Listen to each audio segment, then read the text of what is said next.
মাল ছুটো চলে আইছে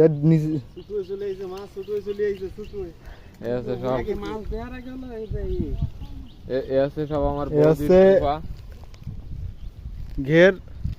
মোটামুটি 50,000 বেনামি ছাড়া খাবার না দিয়ে খাওয়া চলতেছে যা আছে আছে মানে জাল অতিরিক্ত ছিঁড়া তার কারণে মাছ পোনা তেমন উঠবে না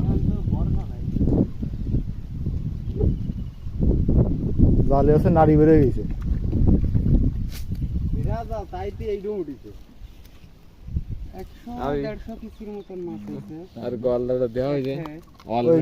অলমেল নতুন গলদা আছে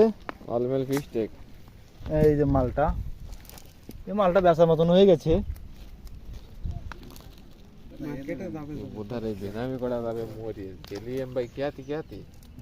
আরে ওটা শক্ত হয়ে যাচ্ছে এই মাছ শক্ত হয়ে যাবে না রোড পাহা মাছ